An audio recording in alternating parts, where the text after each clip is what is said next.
end of my journey. Who knows what fresh hell awaits me in this week's episode? Shall I return to form? Or will I continue to be made a fool of? Boba, shut your mouth and let us handle everything. The answer is clear to me now. Before I get started, I'd like to kindly ask that you hit the like button and please subscribe to the channel for more content just like this. Do or do not.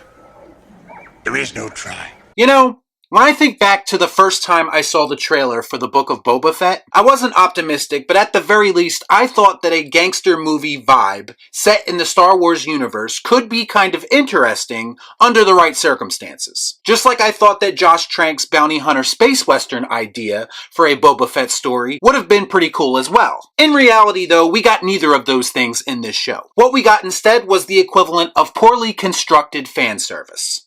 Oh, you're right. And when you're right, you're right. And you're always right.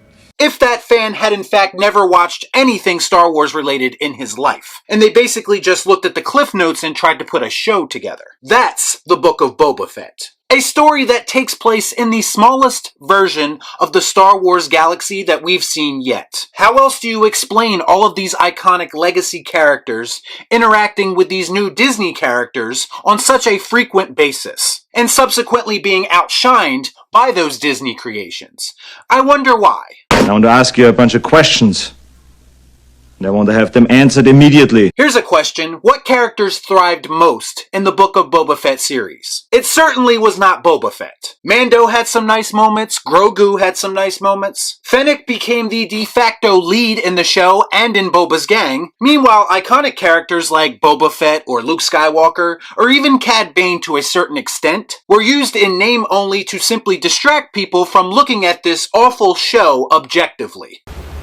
No shit. Boba Fett is a shell of the mysterious loner badass character that he once was, and Filoni and Favreau would have everyone believe that they somehow redeemed Luke Skywalker in The Mandalorian and now in this, when in fact they did nothing but use his name and image to sell people on this subpar show through the guise of nostalgia bait. What's the last thing that we saw of Luke Skywalker in the Book of Boba Fett? He was unsure of himself and asking Ahsoka for advice. Some Jedi Master, it's like Filoni was giving a big fuck you to Lucas and saying my character is better than yours. This is without a doubt the most random, throwing shit at the wall and seeing what sticks episode that I've ever seen in any TV show ever. The entire 6 episodes prior to this one, well, technically it was 4 episodes, because the last 2 episodes were basically The Mandalorian Season 3. That makes sense. But for those initial 4 episodes, they attempted to build on this conflict between Boba Fett and the Syndicate. They even tried to make it more personal in this episode by saying that the Syndicate were the one who killed his Tusken tribe. Does anyone care? I know I don't. The showrunners themselves didn't care enough about this story to actually stick with it through an entire 7-episode season. Or maybe they just ran out of ideas and filled the rest of the runtime with meaningless filler. Who has been saying that the whole time? Oh, that's right, it's me. Man, I'm tired of being right. This conflict, if that's what you want to call it, felt like nothing more than a footnote in this series. The single goal of the Book of Boba Fett was simply to reunite Mando and Grogu, which I also predicted, by the way. Do you think Jon Favreau and Dave Filoni actually give a fuck about Boba Fett based on how he was treated in this show? I don't care!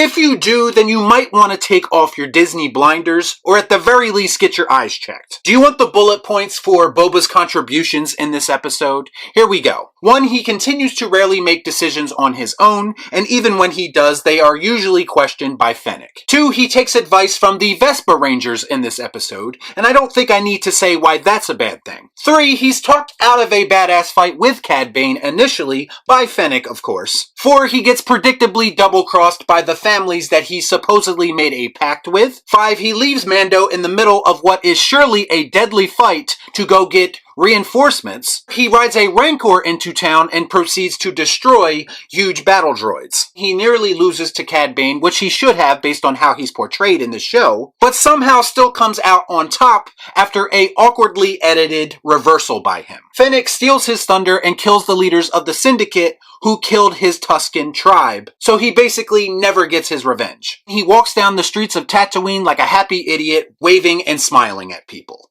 What an idiot! Oh, what a loser! This is your new Boba Fett, ladies and gentlemen, completely useless and nearly unrecognizable. Cad Bane actually tells Boba that he's gone soft in his old age in a line of dialogue in this episode. To which Boba Fett agrees with, by the way. But I think Boba went soft when Disney bought Lucasfilm. That seems a bit more accurate. Say, I spell it. S-O-F-capital-T. Soft. Huh? And then we have the Mando and Grogu portion of the story, which is, of course, the most important part, am I right? Mando once again gets all the badass moments in this episode. He's shown to be highly skilled, intelligent, honorable, compassionate. Boba's biggest moment comes in the form of him riding the Rancor, which, by the way, looked really stupid, and don't tell me it's a thing in lore, because some things, regardless of where they came from, just do not translate well to live action, and this was one of them. That's right, it stinks! But Mando, on the other hand, shows his bravery and honor by sticking with Boba Fett unconditionally. He shows his compassion when he's finally reunited with Grogu, because Grogu apparently chose him off-screen. He shows his bravery when he's left alone to defend the townspeople when Boba Fett basically leaves him in the middle of a fight. Come to think about it, I would have preferred if Boba left and just never came back, because that would be much more like the Boba Fett that I remember. The one who doesn't care about anyone but himself. Fuck me, right? But instead, they keep him around to make him look like a complete buffoon for 7 episodes. And then we have cute little baby Grogu, who not only takes down one of the battle droids, he also does what Luke apparently couldn't do in Return of the Jedi, and subdues a Rancor using the Force to calm it. Great. Making Luke look fucking useless again without having him even appear in the episode. Bravo. Why do these things always happen to me? This show is a complete and utter failure, and whoever was involved with making it should never be allowed to touch another Star Wars property ever again. Because those people clearly do not understand Star Wars, and they never will. This is nothing more than a job to them. It's not their passion, because it shows in the final product. If passion was involved, we would have gotten a better result, and not something that comes off this ridiculous. This is whack! I can't get jiggy with this shit! Have our standards fallen so low that this is what we now accept as great Star Wars? That's all it takes, huh? A bunch of half-ass cameos and a cute little character to distract everyone. I truly do not understand the appeal of any of that. There is absolutely nothing about this show that makes it feel like original trilogy Star Wars, like some people would have you believe. From the start of the series, it felt like imitation Star Wars, and by the end of it, it's just poorly written fan fiction with a budget. If you enjoyed the Book of Boba Fett, I'm happy for you. But as a longtime Star Wars fan, I cannot and will not allow all of this shit to go unrecognized. That's why I'm going to give the Book of Boba Fett Chapter 7, as well as the entire series, the Disgusted Ian Malcolm. That is one big pile of shit.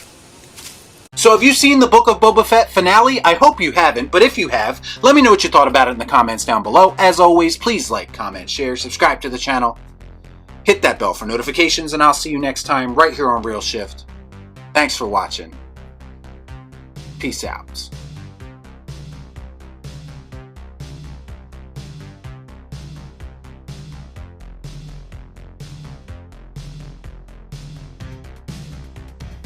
Y'all be cool. Right on.